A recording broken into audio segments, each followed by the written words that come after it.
할렐루야. 오셨군요. 네.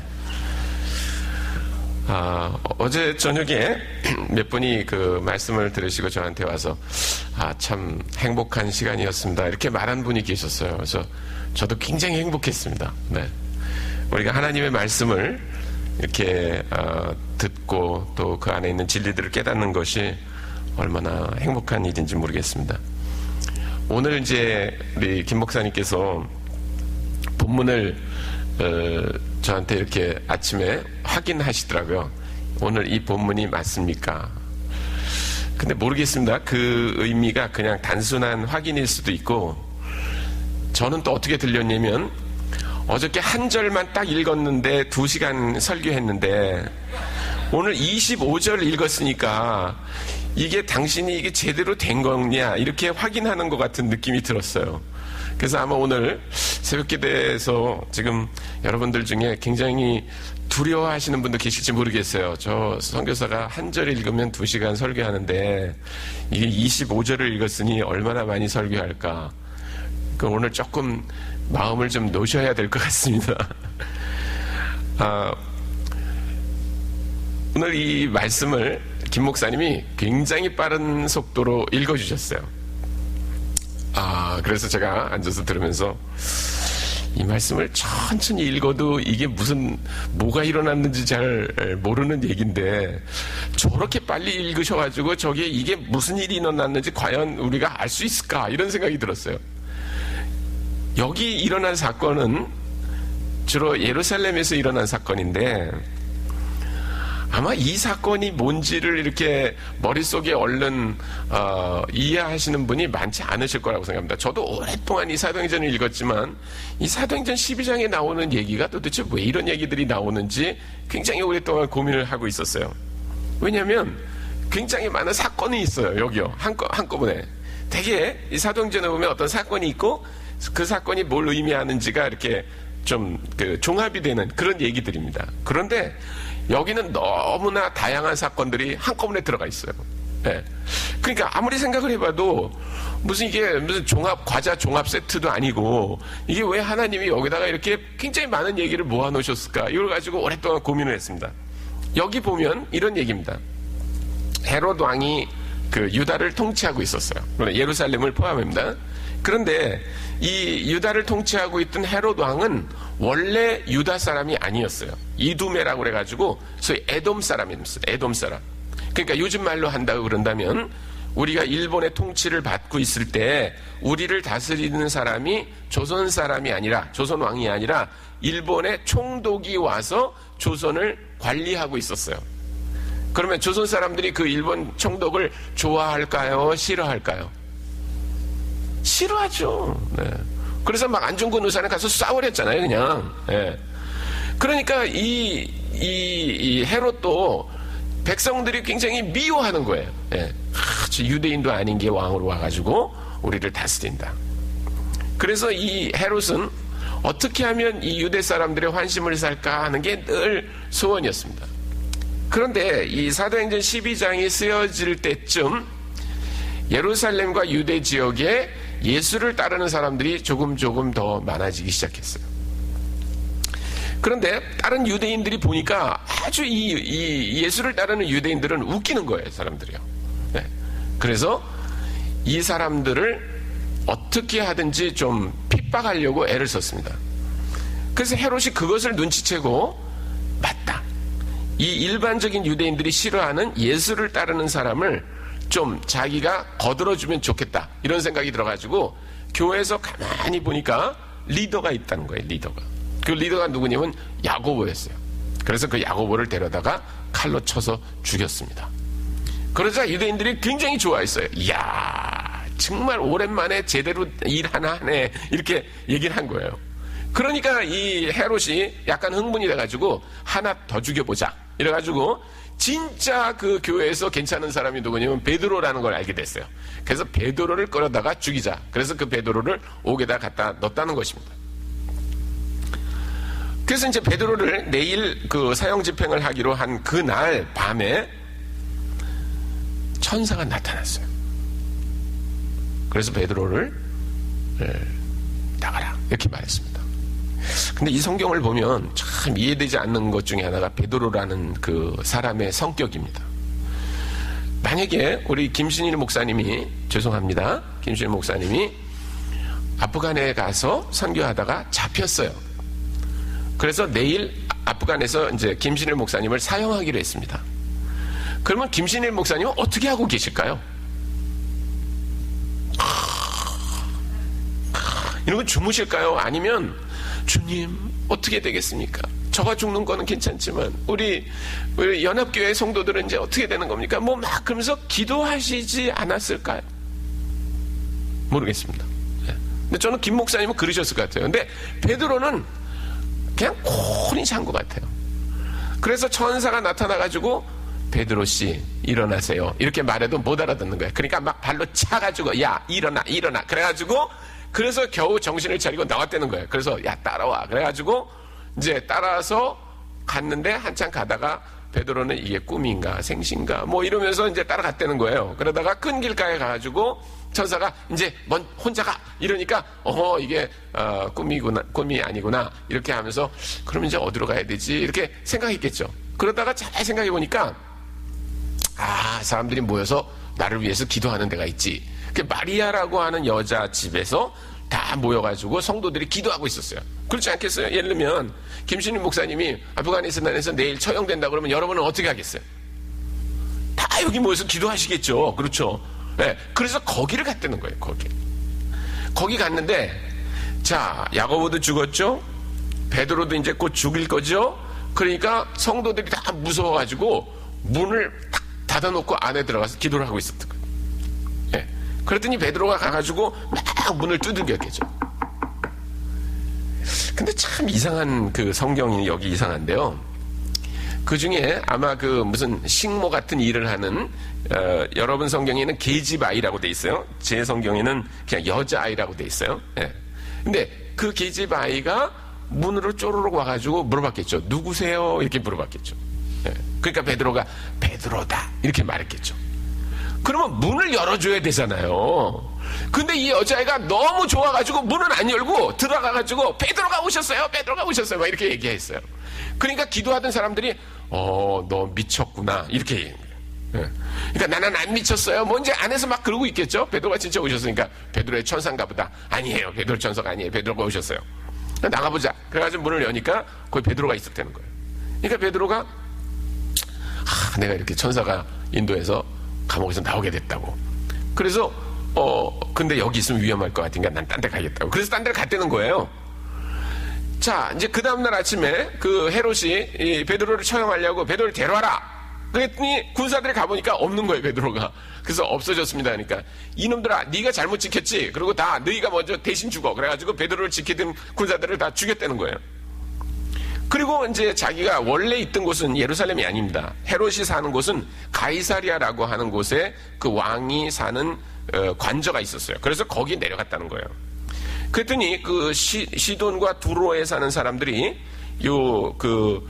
유대 지역에서 나는 농산물을 먹고 살았어요. 그런데 약간 밉보였습니다, 헤롯 왕에게. 그래서 그 왕에게 이제 만나자 이렇게 얘기를 했어요. 그래서 헤롯이 이 두로와 시돈 사람들을 만나기 위해서 옷을 근사하게 차려입고 나타나가지고 그리고 무슨 연설을 했겠죠. 그랬더니 두로와 시돈 사람들이 막 헤롯에게 막 박수를 치면서 당신이 하는 말은 사람이 하는 말이 아니고 신이 하는 말이다 이렇게 말했다는 거예요. 그랬더니 이 헤롯이 그런가? 이러고 그래서 하나님이 이놈이 영광을 돌리지 않았네 그러고 콱 충을 먹여가지고 죽게 했다는 것이에요. 그게 이 스토리입니다. 모두 다. 그래서 뭐가 어땠다는 거예요. 네. 그러니까 진짜 정신없는 얘기죠. 이 얘기들을 보면은 이게 도대체 뭘 베드로를 얘기하려는 건지 헤롯을 얘기하려는 건지 이게 별로 분명하지가 않아요.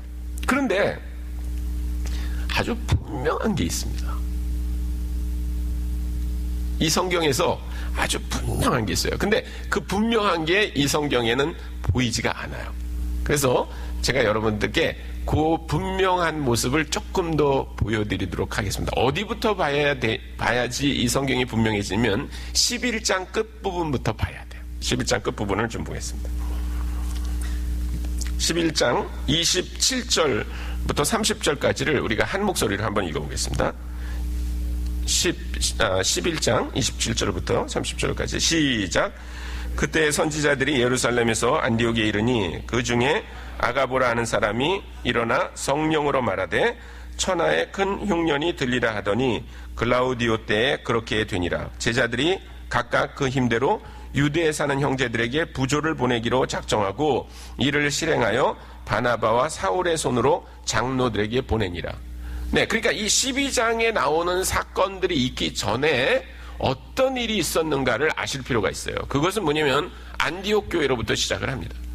안디옥 교회에 바나바와 바울이 있었어요. 사울이 있었어요. 그 당시까지는 아직 이름을 성경은 사울이라고 얘기하는데 이 사울과 바나바는 어떻게 오게 됐습니까? 그 조금 전에 더 가겠습니다. 11장 22절입니다. 11장 22절. 아마 어제 그 집회에 참석한 분들은 제가 조금 이 부분을 설명한 것을 이해하실 텐데 이제 흩어진 사람들이 어디까지 가냐면 안디옥까지 갔습니다. 안디옥에는 그 당시 교회가 없었어요. 그런데 흩어진 사람들이 19절부터 20절까지 헬라인들에게 주 예수, 키리오스 예수를 전한 결과 거기 유대인들도 교회에 오게 되고 헬라인들도 교회에 오게 돼서 처음으로 유대인과 헬라인들이 함께 예배를 드리는 공동체가 생겼어요. 그것이 안디옥 교회입니다. 22절입니다. 22절을 제가 읽어드릴게요. 예루살렘 교회가 이 사람들의 소문을 듣고 무슨 소문을 들었냐면 안디옥 교회가 이방인들도 함께 들어와서 예배를 드리는 교회가 생겼다는 것을 알게 된 거예요. 그 소문을 듣고 바나바를 안디옥까지 보내니, 그러니까 바나바는 안디옥 교회가 파송하기 전에 예루살렘 교회가 안디옥 교회로 파송한 선교사다, 이렇게 생각하는 게 더 맞습니다. 이 성경을 보면 23절 그가 이르러 하나님의 은혜를 보고 기뻐하여 모든 사람에게 굳건한 마음으로 주와 함께 머물러 있으라 권하니. 24절입니다. 바나바는 착한 사람이요 성령과 믿음이 충만한 사람이라 이에 큰 무리가 죽게 더하여지더라. 25절 바나바가 사울을 찾으러 다소에 가서 26절 만남에 안디옥에 데리고 와 둘이 교회에 1년간 모여있어 큰 무리를 가르쳤고 제자들이 안디옥에서 비로소 그리스도인이라 일컬음을 받게 되었더라. 그래서 이 두 분이 지금 안디옥 교회에서 사역자로 섬기고 있었어요. 그랬는데 이제 그 유대 지역에 가뭄이 생겼다는 겁니다.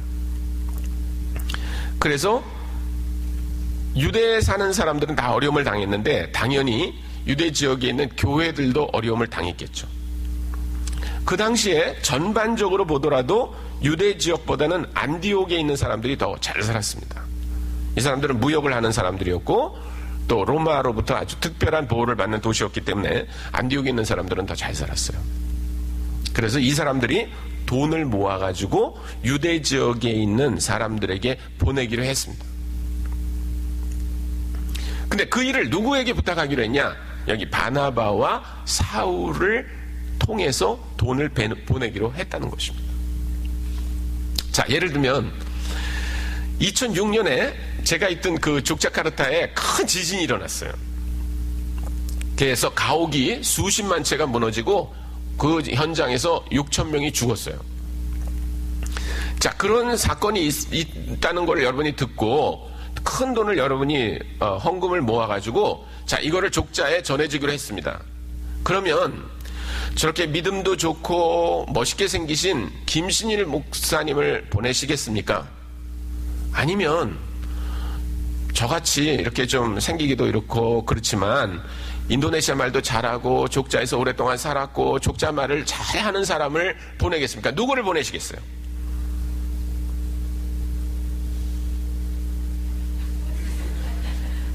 네, 만약에 김 목사님하고 저 둘 중에 한 명을 보내겠다면 누구를 보내시겠어요? 네? 네, 김 목사님은 믿음은 좋으시지만 인도네시아 말을 못해요. 김 목사님은 믿음은 좋지만 족자 사람을 몰라요. 근데 저는 그렇지는 않지만 인도네시아 말을 할 줄 안다는 거예요. 저는 인도네시아 사람들을 많이 안다는 거예요. 특히 족자에 대해서는 잘 안다는 거예요. 자, 여기 이 두 사람을 한번 생각해서 바나바하고 사울이 있어요. 바나바는 원래 예루살렘에 살던 사람이었어요. 그런데 예루살렘 교회에서 안디옥의 얘기를 듣고 그럼 우리 중에 누굴 보낼까? 그래서 바나바를 거기 보냈다는 거예요. 그러니까 바나바는 언제나 예루살렘에 가고 싶겠죠. 그렇죠? 자기 친척들이 있고 자기 아는 사람들이 있고 거기에 성도들이 있었고 그런 지역이니까 바나바가 가는 게 당연하죠. 근데 사울은 어떤 사람입니까? 사울은 원래 예루살렘 사람이 아니에요. 그 사람은 다소라고 하는 곳에서 태어나가지고 예루살렘에 유학 갔었어요. 유학을. 근데 그 사람이 예루살렘에서 한 게 뭡니까? 예수 믿는 사람들을 잡아 죽이는 일을 했어요. 그러면 예루살렘 성도들의 입장에서 보면 사울은 어떤 사람이에요? 사울이 온다 그러면 기분이 어때요?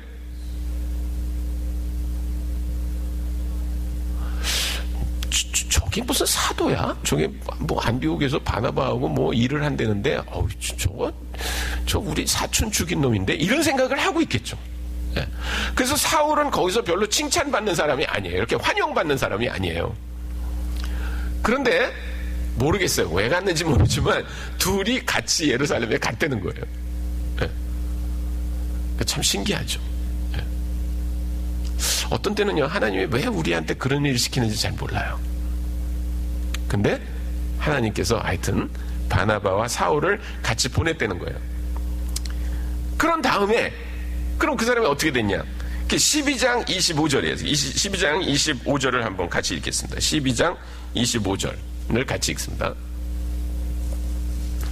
다 찾으셨죠? 그러면 같이 읽습니다. 시작. 바나바와 사울이 부조하는 일을 마치고 마가라는 요한을 데리고 예루살렘에서 돌아오니라. 네. 그러니까 이 성경이 이렇게 돼 있어요. 11장 끝부분하고 12장 끝부분을 보면 이런 얘기입니다. 바나바와 사울이 부조돈을 예루살렘에 전달해 주러 올라갔다. 예. 그렇죠? 11장 끝부분 그거예요. 그러다가 하고 그 다음에 12장 25절에 오면 바나바와 사울이 부조회를 마치고 다시 안디옥으로 돌아왔다. 그런 얘기예요. 이해가 되시죠? 그러니까 무슨 얘기인가 하면 이런 얘기입니다. 바나바와 사울이 부조를 전달해주러 예루살렘으로 갔다가 돌아왔다. 그런 얘기예요. 아주 이 성경은 굉장히 간단한 얘기입니다. 만약에 이 중간을 빼버리세요. 중간을 빼요. 12장 1절부터 23절까지를 빼버려요. 그러면 어떻게 되면 이렇게 되는 겁니다. 11장 27절부터 30절까지 하고 12장 25절을 붙여버리면 이렇게 되는 거예요. 부조돈을 모아가지고 바나바와 사울이 예루살렘에 가져가서 전해줬다. 그리고 돌아왔다. 그런 얘기예요. 그러면 아주 성경은 굉장히 간단하게 우리한테 들리는 거예요. 네. 그런데 그 중간에다가 이 얘기를 이렇게 집어넣고 있는 거예요. 지금요. 네. 근데 거기 갑자기 무슨 헤롯이 야고보를 죽인 다음에 베드로도 죽이려고 그랬는데 천사가 나타나가지고 발로 푹푹 차면서 야 나가 그러니까 나오다가 이게 꿈인가 생신가 그러다가 누구네 갈까 마리아네 집에 가자. 그래서 뚝뚝뚝 하니까 로데라는 여자가 나와가지고 베드로가 오셨어요. 그러니까 너 미쳤냐? 아니요 나는 미치지 않았어요. 그래서 그럼 문 열어보자. 그래가지고 문을 열었더니 베드로가 짠 나타나가지고 나다 이런 다음에 나는 딴 데로 가야겠다. 그래서 가고 헤롯이 니네들 잘못 지켰어. 그러니까 팍팍 죽이고 그러다가 자기가 시돈에 갔더니 사람들이 막 자기를 이렇게 칭찬했는데 그런가 그러다가 또 충이 맞아 죽었다. 그런 얘기가 여기 써 있는 거예요. 그러니까 이걸 이렇게 한번 생각을 해보셔야 돼요. 왜 이 얘기가 여기 써 있을까?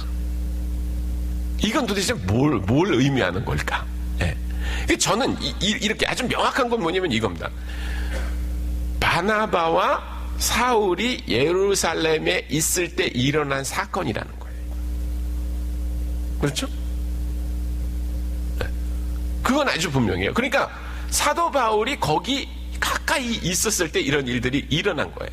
그러니까 그 두 개의 이렇게 괄호 같은 데다 이게 써 있는 거예요. 네.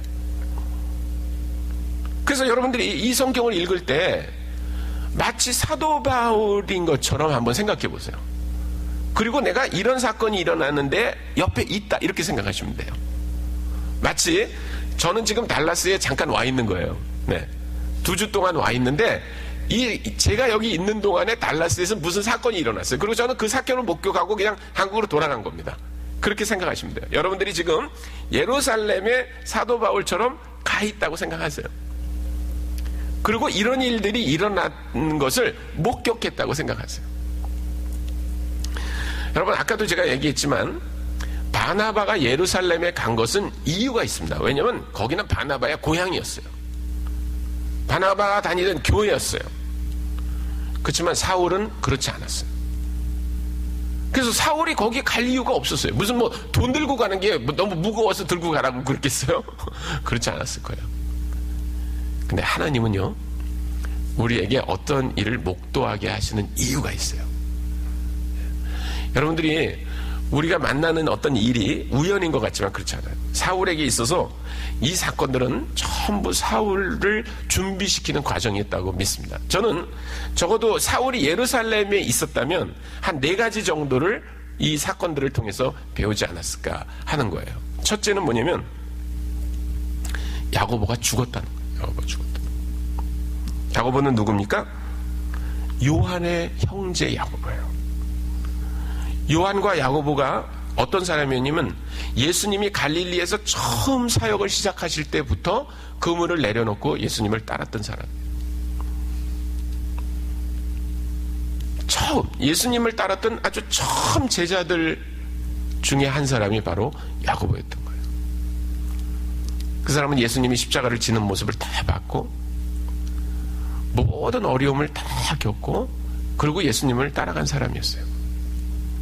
그런데 그가 아주 허망한 헤롯이라고 하는 한 정치인의 그 잘못된 목표 때문에 칼날의 희생을 당했다는 것입니다. 그래서 뭘 의미했을까? 사도 바울에게 지금 예루살렘에 올라가서 그 광경을 목도하고 있는 사도 바울에게 그것은 무엇을 의미했을까? 저는 이런 생각이 듭니다. 어제 아마 제 그 강의를 들은 분들은 아시겠지만 여러분 이제 우리가 선교적 교회의 성도가 된다고 하는 것은 이제 편안한 삶을 사는 게 아니에요. 이제는 3타입도 될 수 있고 4타입도 될 수 있고 5타입도 될 수 있어요. 어젯밤에 혹시 여러분들 중에 그런 기도를 한 분들이 있을지 몰라요. 하나님, 제가 정말 좀 더 주님의 일에 헌신하겠습니다. 그런 기도를 드렸을지도 몰라요. 그런데 우리가 반드시 명심해야 될 게 있습니다. 그것은 우리가 하나님께 더 헌신한다고 해서 하나님이 우리에게 보상을 주시는 것은 아니라는 거예요. 잘못하면 그렇게 생각합니다. 하나님, 내가 더 선교에 헌신하기로 했습니다. 그렇기 때문에 주님, 우리 가정만은 지켜주세요. 우리 몸만은 지켜주세요. 내 건강만은 지켜주세요. 그렇게 얘기할 수 있어요. 하나님은 우리가 헌신한다는 이유로 어떤 것을 보상해 주지 않으세요. 어떤 선교사들은 선교지에 가서 언어 배우고 있는 몇 달 안 됐을 때 교통사고가 나서 다 죽는 경우도 있어요. 바로 얼마 전에 캄보디아에 간 어떤 의사 선교사가 이제 언어를 배우고 자기 사역지로 가려고 그럴 때 자동차를 몰고 가다가 큰 차하고 부딪혀가지고 아이들 넷 중에서 둘만 남겨놓고 부부와 2아이가 그 자리에서 주님 품으로 돌아갔습니다. 굉장히 많은 분들은 퀘스천 마크를 붙입니다. 왜 하나님 앞에 헌신하고 선교사가 돼서 그렇게 사역을 하려고 그럴 때 하나님 그 사람들을 데려갑니까? 하나님 살아계십니까? 그렇게 얘기할지 몰라요. 하나님은 우리에게 우리가 하나님 앞에서 더 헌신된 일을 하기로 했다고 해서 그것을 보상해 주기로 하지 않았어요. 사도 바울은 이 예루살렘에서의 경험 뒤에 이제 더 험한 지옥으로 들어가면서 복음을 전합니다. 그렇지만 하나님께서 그렇기 때문에 그에게 편안한 길을 허락하신 적이 없어요. 그가 자기의 생애를 다 돌아본 다음에 그가 마지막으로 쓴 글이 있습니다. 그 글을 우리가 잠깐 보도록 하겠습니다. 고린도후서 11장입니다. 고린도후서 11장 23절부터 제가 한번 몇 절을 읽어드리겠습니다. 이것이 사도 바울이 그 예루살렘에서의 경험 이후에 안디옥으로 돌아와서 안디옥으로부터 파송을 받은 이후 자기의 생애를 십몇 년 동안 보낸 결과를 얘기하고 있습니다. 23절입니다. 그들이 그리스도의 일꾼이냐 정신없는 말을 하거니와 나는 더욱 그러하도다. 내가 수고를 넘치도록 하고 옥에 갇히기도 하고 더 많이 하고 매도 수없이 맞고 여러 번 죽을 뻔하였으니 유대인들에게 40에서 하나 감한 매를 5번 맞았으며 3번 태장으로 맞고 1번 돌로 맞고 3번 파손하고 일주일을 깊은 바다에서 지냈으며 여러 번 여행하면서 강의 위험과 강도의 위험과 동족의 위험과 이방인의 위험과 시내의 위험과 광야의 위험과 바다의 위험과 거짓 형제의 위험을 당하고 또 수고하여 애쓰고 여러 번 자지 못하고 줄이며 목마르고 여러 번 굶고 춥고 헐벗었노라. 이외의 일은 고사하고 아직도 날마다 내 속에 눌리는 일이 있으니 곧 모든 교회를 위하여 염려하는 것이라.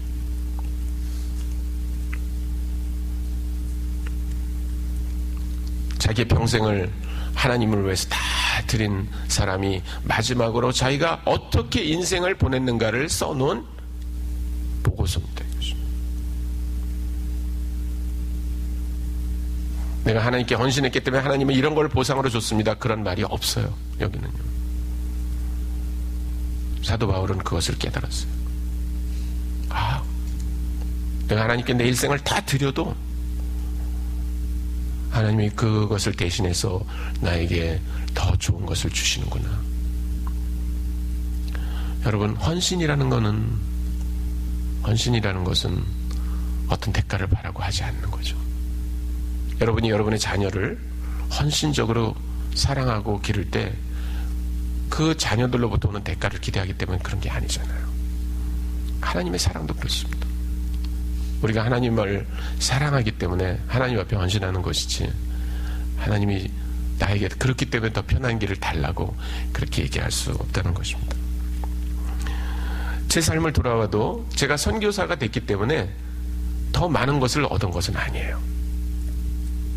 오히려 지난 20몇 년 동안을 돌아보면 선교사가 아니었다면 내가 굳이 이렇게 살았을까? 그런 생각을 할 때가 많이 있어요. 부끄럽지만 저는 주님 앞에 불평할 때도 참 많이 있었습니다. 제가 인도네시아에 있거나 아니면 심지어는 한국에 돌아와서 동원사역을 할 때도 하나님 앞에 제일 많이 기도한 건 뭔지 아세요? 하나님, 맘대로 하세요. 이런 적이 많이 있어요. 오죽해야 하나님 맘대로 하세요. 그런데 그런 어려움이 있더라도 주님이 그 부르심을 향해 나가는 것입니다. 그것이 헌신이에요. 두 번째, 베드로가 감옥에서 나오는 모습을 보면서 사도 바울은 뭐를 느꼈을까? 저는 이것을 느꼈을 것 같아요. 여러분, 선교사들이 선교의 삶을 살 때 하나님이 어려움만 주시는 건 아니에요.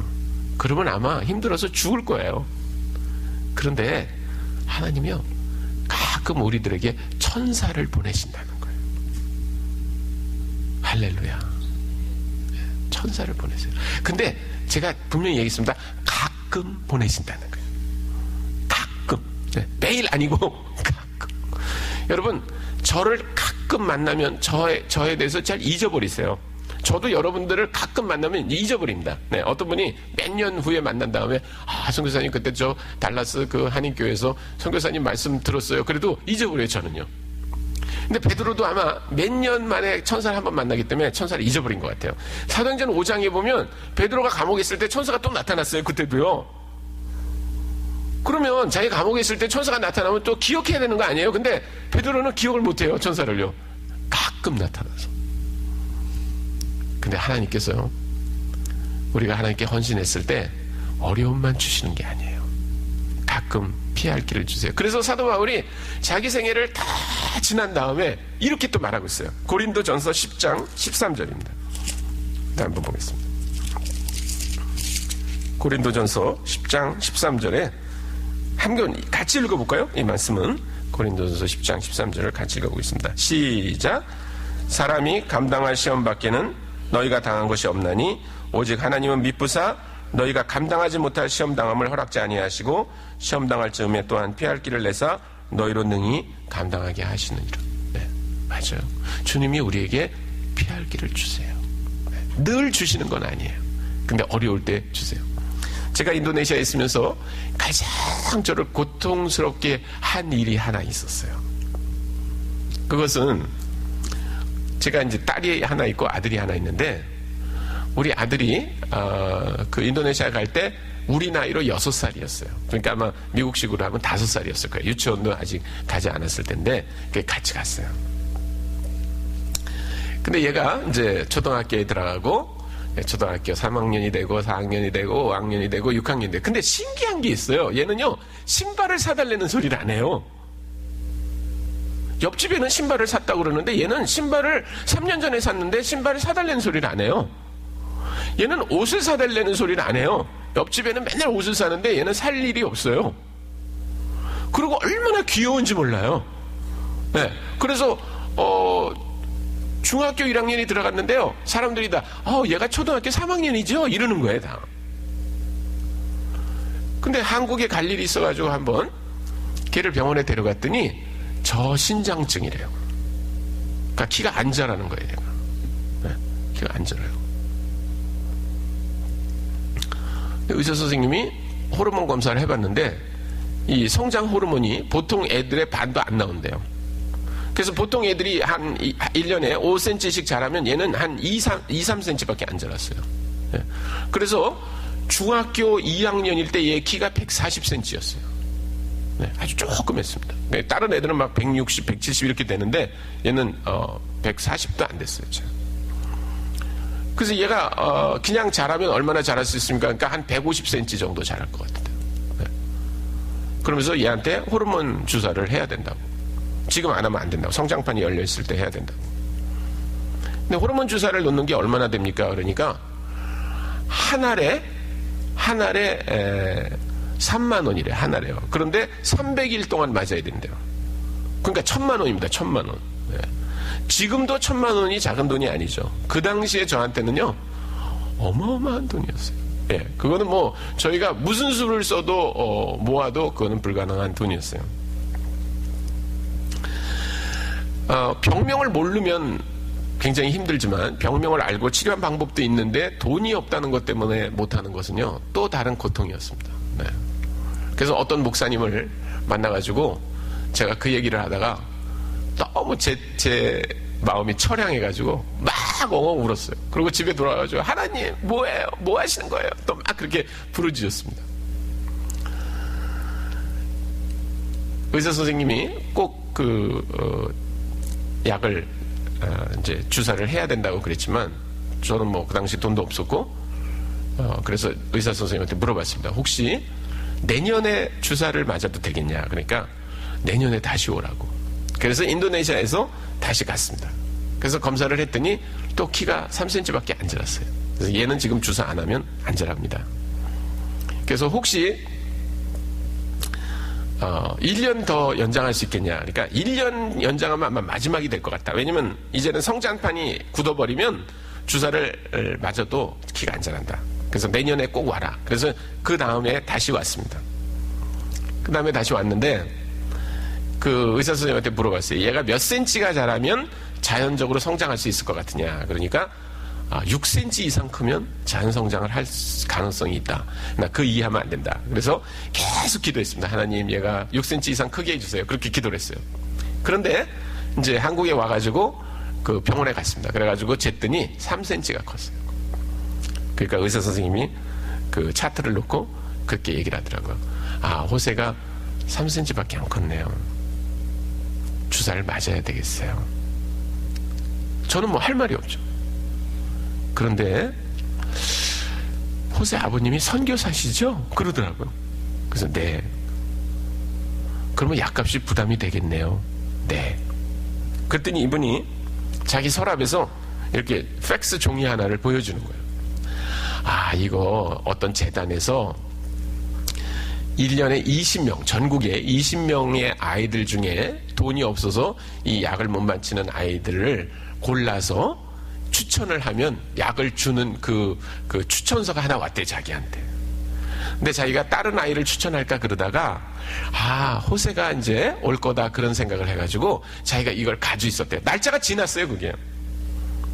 근데 한번 그 재단에다 전화를 해보겠다고 자기가. 그래서 그분이 그 재단에다 전화를 했어요. 날짜가 일주일 지났는데 여기 인도네시아에서 좋은 일 하는 분 아드님이 이게 문제가 있습니다. 그래서 혹시 지금이라도 신청하면 될까요? 그러니까 거기서 그러라고 그러는 것 같아요. 그래서 그 자리에서 신청서를 써가지고 보냈어요. 그래서 1,000만 원이나 되는 약을 다 줬어요. 거기서요. 그래서 우리 아들이 그 약을 300일 동안 맞았어요. 그래서 키가 지금은 170cm 됐어요. 저는 그 아들을 볼 때마다 얼마나 고통스러워했는지 몰라요. 그런데 하나님께서 천사를 보내시더라고요. 그 의사는요, 제가 볼 때 진짜 천사였어요, 저한테. 그분을 제가 개인적으로 아는 것도 아니었어요. 그런데 하나님이 그런 방법으로 제가 가지고 있던 고통을 갖다 주셨어요. 여러분, 우리가 예수 그리스도를 향해서 헌신하시면 언제나 하나님이 그것을 보장해 주시는 건 아니에요. 그러나 아까 고린도전서 10장 13절에서 얘기한 것처럼 그것은 사도 바울의 고백이었어요. 그가 오랫동안 주님을 섬기면서 경험한 그 주님, 그분은 우리에게 감당할 시험을 허락하신다는 거예요.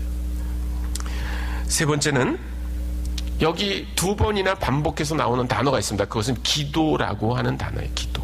5절을 한번 볼까요? 12장 5절에 보면 이에 베드로는 옥에 갇혔고 교회는 그를 위하여 간절히 하나님께 기도하더라. 네. 간절히 하나님께 기도했다. 네.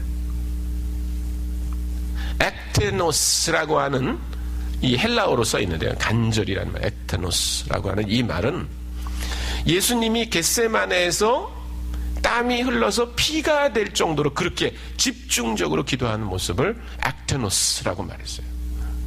그것이 여기 말하는 간절히 기도했다. 12절에도 보니까 깨닫고 마가라는 요한의 어머니 마리아의 집에 가니 여러 사람이 거기 모여 기도하고 있더라. 기도에 대해서 얘기하고 있어요. 아마 사도 바울은 예루살렘에서 이런 모습을 보면서 기도가 얼마나 중요한가를 깨달았던 것 같아요. 저는 이 12장 12절에 나오는 이 요한의 어머니 마리아의 집에 사도 바울이 앉아 있었을 것 같아요. 거기에요. 바나바와 사울이 예루살렘에 갔을 때 이제 베드로가 곧 죽을 거라고 하는 사실을 알고 많은 성도들이 모여서 기도할 때 사울은 관광하러 다녔을까요? 아니죠. 바나바와 함께 거기 가서 함께 기도했을 것 같아요. 특히 이 마리아는 누구냐면 바나바와 친척이었어요. 나중에 여기 요한이라고 하는 사람의 얘기 나오죠. 이게 마가예요. 마가복음을 쓴 마가인데 이 요한과 그 바나바가 이렇게 조카 삼촌간이었어요. 네. 그러니까 이 마리아의 그 집에 가 있었겠죠. 거기서 사울은 봤을 거예요. 성도들이 기도할 때 하나님이 어떻게 그것을 응답해 주시는가 하는 거죠. 여러분, 우리가 선교의 일을 하는 것은 우리의 일을 하는 게 아닙니다. 하나님의 일을 하는 거예요. 하나님의 일은 하나님의 방법대로 해야 됩니다. 하나님은 우리가 기도하기를 원하세요. 우리가 아무리 능력이 있고 재산이 있고 그렇다고 해서 그것대로 하기를 원하시는 게 아니라 하나님의 방법대로 구하고 하나님이 거기서 역사하시는 것을 경험하면서 나가기를 바라시는 거예요. 제가 어제도 소개한 그 산비라고 하는 책에 나오는 주인공 제임스 프레이저라고 하는 사람도 기도의 사람이었어요. 그러나 그는 기도가 무엇인지 잘 몰랐어요. 처음에는 그가 마을에 올라가서 해발 2000m가 넘는 그 지역에 가서 사람들에게 복음을 전했어요. 사람들은 아주 냉랭했습니다. 그 사람들은 마약하고 술 먹고 우상 숭배하고 그런 사람들이 있어요. 거기 무당들이 늘 다니면서 집집마다 일이 있으면 문제를 해결해주고 그런 동네에 들어가서 복음을 전했어요. 그 중에 몇 가정이 예수님께 나왔습니다. 그런데 그 예수를 믿기로 한 가정 중에 한 가정에 어린아이가 죽자 사람들이 그랬습니다. 예수 귀신 때문에 그렇다고. 당신들이 조상을 믿지 않고 그 예수 귀신을 따랐기 때문에 그렇다고 얘기하니까 이 사람들이 하나씩 믿으면서 물러났어요. 여러분 한번 생각해 보십시오. 선교사가 수년 동안 그 지역에 가서, 요즘 같은 게 아닙니다. 제임스 프레이저가 거기 갈 때는 어떻게 가냐면요, 배를 타고 영국에서 상하이까지 오는데 6개월 걸렸어요. 상해에서 운남선까지 걸어가는데 4개월을 걸어갑니다. 거기서 다시 그 산지로 올라가는데 몇 주를 올라가야 돼요. 그런데 거기서 아무 외국 사람도 없고 슈퍼마켓도 없고 그냥 그 사람들이 따먹는 열매를 따먹고 뿌리를 캐서 먹고 야채를 먹고 이렇게 지내고 있으면서 복음을 전한 결과 몇 가정이 예수를 믿었는데 그 사람들이 허망한 얘기 때문에 다 믿으면서 물러났을 때 그가 마음이 어떻겠어요? 그래서 그가 어머니에게 편지를 씁니다. 어머니, 나를 위해서 매일 기도해 주세요. 그래서 그 어머니가 자기 동네 사람들을 모아가지고 점심 때마다 기도를 하기 시작했어요. 하나님, 그 제임스 프레이저가 거기서 복음을 전하고 있는데 사람들이 예수님을 믿게 해주세요. 그러고 매일 기도를 해요. 근데 하나님이 역사하기 시작하시는 거예요. 어느 날 제임스 프레이저가 이렇게 길을 가는데 어떤 사람이 달려와서 선생님, 예수님에 대해서 얘기해 주세요. 나는 예수님을 믿고 싶습니다. 그렇게 한 거예요. 제임스 프레이저가 말한 게 아닌데 그것을 우리가 어떻게 설명할 수 있습니까? 우리가 아무리 연약해도 기도할 때 하나님이 역사하세요. 그래서 제임스 프레이저가 나중에 그 죽은 다음에 일기가 발견됐는데 거기 제임스 프레이저가 이렇게 썼어요. 나는 처음에는 첫째는 기도고 둘째는 훈련인 줄 알았다. 근데 지금 내가 깨닫는 것은 첫째도 기도고 둘째도 기도고 셋째도 기도고 훈련은 네 번째인 것 같다. 이렇게 썼어요. 여러분, 우리가 그렇게 살아야 돼요. 마치 첫째도 기도고 둘째도 기도고 셋째도 기도인 거죠. 마지막으로 저는 이 헤롯이 죽는 모습을 보면서 사도 바울이 이것을 깨닫지 않았을까 그런 생각을 합니다. 20절부터 다시 한번 보겠습니다. 헤롯이 두로와 시돈 사람들을 대단히 노여하니 그들의 지방이 왕국에서 나는 양식을 먹는 까닭에 한 마음으로 그에게 나와 왕의 침소 맡은 신하 블라스도를 설득하여 화목하기를 청한지라. 헤롯이 나를 택하여 왕복을 입고 단상에 앉아 백성이 연설하니 백성들이 크게 부르되 이것은 신의 소리요 사람의 소리가 아니라 하거늘 헤롯이 영광을 하나님께로 돌리지 아니하므로 주의 사자가 고치니 벌레에 먹혀 죽으니라. 네.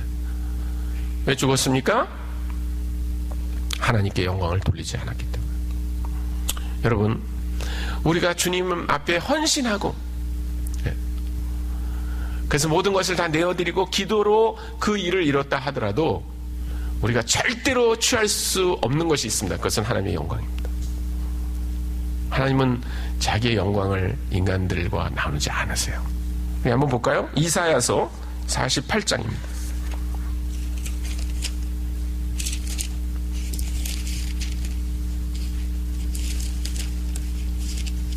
이사야서 48장 11절 같이 우리가 읽겠습니다. 이사야서 48장 11절 말씀입니다.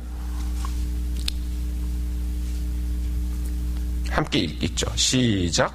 나는 나를 위하여 이를 이룰 것이라. 어찌 내 이름을 욕되게 하리요 내 영광을 다른 자에게 주지 아니하리라. 하나님이 절대로 주시지 않는 게 있어요. 그것은 그 영광을 주지 않습니다. 그래서 그 영광을 탈취하려고 했던 그 루시퍼가 어떻게 됐습니까? 네, 사단이 되어서 타락한 천사로 돼버린 거예요. 그가 하나님의 영광을 빼앗으려고 했을 때 그렇게 돼버렸어요. 사도 바울은 그것을 철저히 알았습니다. 그렇다.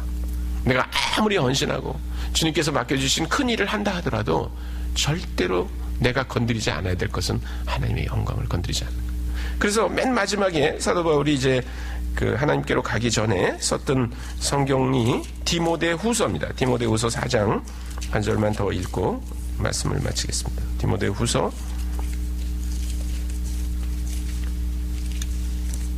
4장 말씀입니다. 4장 16절부터 18절까지입니다. 제가 읽어드리겠습니다. 후서 4장 16절부터 18절 말씀. 내가 처음 변명할 때 나와 함께 한 자가 하나도 없고 다 나를 버렸으나 그들에게 허물을 돌리지 않기를 원하노라. 주께서 내 곁에 서서 나에게 힘을 주심은 나로 말미암아 선포된 말씀이 온전히 전파되어 모든 이방인이 듣게 하려 하심이니 내가 사자의 입에서 건짐을 받았느니라. 주께서 나를 모든 악한 일에서 건져내시고 또 그의 천국에 들어가도록 구원하시리니 그에게 영광이 세세 무궁토록 있을지어다. 아멘. 사도 바울이 이제 맨 마지막을 마감하는 그 시점에 자기와 함께 복음을 전하던 사람들이 다 떠나버리고 없었다는 거예요. 그러면 어떤 선교사가 선교지에 갔는데 처음에는 뭔가 자기를 따르는 사람들이 있었던 것 같아요. 그런데 이제 자기가 사역을 다 마칠 때쯤 나이도 들었고 아마 병도 들었을 거예요. 그리고 이제 감옥에 있는데 자기와 함께 동역하던 사람들이 다 떠나가 버렸어요. 네. 그는 아마 나는 실패한 선교사다 이렇게 생각하실지도 모릅니다. 그런데 사도의 관심은 거기 있지 않아요. 18절을 보면 주께서 나를 모든 악한 일에서 건져내시고 또 그의 천국에 들어가도록 구원하시리니 그에게 영광이 세세 뭉토록 있을지어다. 아멘. 그 상황에서도 그가 자기가 어떤 선교사로 평가받느냐 그것은 중요하지 않아요. 하나님께 그 영광이 돌려지는가 아닌가가 사도 바울의 목표였어요. 하나님께서 사도 바울을 예루살렘으로 보내셨어요. 그러나 부조의 돈을 전달하는 것보다 그에게 더 큰 의미는 그 예루살렘에서 일어났던 사건들을 목도하는 것이었습니다. 그리고 그 사도 바울의 생애를 보면 여기서 일어났던 사건들을 어떻게 그가 교훈으로 받아들였을 건가 하는 게 보여요. 오늘 아침에 여러분들이 여기에 오셔서 다시 한번 여러분의 생애를 한번 돌아보세요. 하나님이 나를 여태까지 인도하시면서 어떤 교훈을 가르쳐 주셨는가. 또 아마 모르지만 이번 집회가 하나님께서 여러분에게 아주 중요한 것들을 알려주시는 그런 기회가 되리라고 생각을 합니다. 그러나 적어도 제가 오늘 아침에 여러분들에게 사도 바울이 예루살렘에서 목도한 사건들을 통해서 배웠을 4가지 교훈, 그것을 다시 한번 좀 리마인드 해드리고 기도를 하고 마치려고 합니다. 첫째는 뭐였어요? 우리가 하나님께 헌신한다고 해서 하나님이 언제나 보상을 해주시는 것은 아니라는 거예요. 두 번째는 그러나 하나님께서 가끔씩 천사를 보내신다. 우리에게 피할 길을 내주세요. 세 번째는 기도가 가장 중요한 거예요. 하나님의 일을 하나님의 방법대로 해야 됩니다. 네 번째는 뭐였습니까? 영광이 하나님께 돌아가는 것. 그게 우리가 하는 일보다 더 중요합니다. 잘못하면 우리가 선교에 헌신했을 때 내가 했다, 내가 그 선교를 했다고 생각할 수 있어요. 아닙니다. 그 영광은 다 하나님께로 돌아가야 됩니다. 우리 함께 기도하겠습니다. 저는 좀 한 2분 정도 우리가 통성으로 좀 기도했으면 좋겠어요. 하나님께서 사도 바울에게 알려주셨던 것처럼 우리도 주님 앞에 나올 때 주님께서 우리에게 분명히 깨닫게 하시는 일들이 있을 거라고 생각합니다. 그것이 오늘 여기 사도 바울이 경험한 그런 내용일 수도 있고 또 하나님이 독특하게 여러분들의 생애를 통해서 인도하시는 그런 것들일 수 있다고 생각합니다. 그러나 주님 내 생애를 마치는 동안 제가 하나님의 더 일에 헌신하고 싶습니다.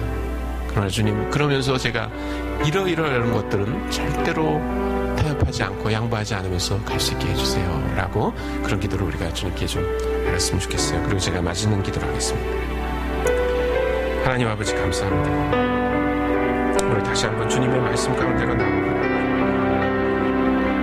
주님, 사도 바울이 예루살렘에 올라가서 경험한 그 사건들을 통해서 자기의 생애에 하나님을 섬기면서 가지고 있었던 그런 원리들을 아버지 하나님 우리 삶에도 적용하게 하여 주옵소서.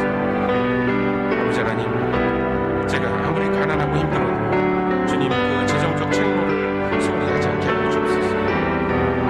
그리고 아버지 하나님, 제가 주님을 의지하는 그것을 포기하지 않게 하여 주옵소서. 제가 언제나 나의 그런 능력이나 재능으로 돌아가지 않게 하여 주옵소서. 주님, 여기 사도 바울이 하나님을 향해서 나갔던 것처럼 좀 주님 그렇게 나가도록 우리 성도님들도 그렇게 하게 하여 주옵소서. 이 귀한 성도님들을 달라스에 보내셔서 여러 가지 경험들을 하시면서 주님과 함께 동행했던 그 일들을 잊지 않게 하여 주옵소서. 그리고 계속 주님을 향해 나가게 하여 주옵소서. 주님, 우리가 아무리 잘해도 아버지 하나님 그 영광을 가로채지 않게 해 주옵소서. 오로지 주님께만 그 영광이 돌려지게 해 주옵소서.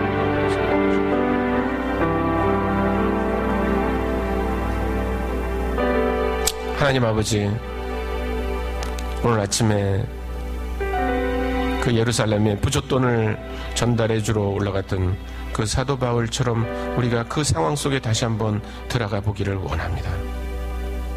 아버지 하나님, 야고보가 죽는 광경을 보면서 주님, 아마 사도 바울은 내 평생 동안 주님을 섬기다가 나도 저렇게 죽을 수도 있구나 라는 생각을 했을지도 모르겠습니다. 맞습니다, 주님. 우리가 주님께 헌신했다고 하는 이유로 주님이 언제나 우리에게 평탄한 길을만을 허락하시지 않는다는 사실을 잊지 않게 하여 주옵소서. 그러나 주님, 또 베드로를 살려주시는 것을 보면서 사도 바울이 하나님께서 우리에게 피할 길을 또 내주시는 분이구나 하는 것을 깨달았을 줄 믿습니다. 이미 주님께서 우리의 생애 가운데 그렇게 많이 역사하셨고 또 앞으로도 그렇게 해주실 것을 믿습니다. 주님이 우리의 연약함을 아시오며 아버지 하나님, 너무 힘들지 않는 길로 우리를 인도하여 주옵소서. 그러나 주님, 무엇보다 주님 앞에 간구하는 그 기도의 생활을 버리지 않게 하여 주옵소서. 아버지 하나님, 여기 성도들이 모여서 간구할 때 하나님 그것을 들어주셨던 것처럼 하나님, 우리가 기도하며 날마다 주님께 나가게 하여 주옵소서. 아버지 하나님, 우리가 잘할 때 교만해지지 않게 하여 주옵소서. 우리가 한 일이 아니며 그것은 주님께서 하신 일이라고 언제나 영광을 주님께 돌리는 그런 삶을 살게 하여 주옵소서. 아버지 하나님, 우리에게 이렇게 집회를 허락해 주셔서 감사합니다. 하나님, 말씀을 통해서 우리에게 가르쳐 주신 것들을 기억하게 하시고 우리의 전생에 계속해서 그 말씀이 우리를 사로잡게 하여 주옵소서. 감사드리며 예수 그리스도의 이름으로 기도했습니다. 아멘.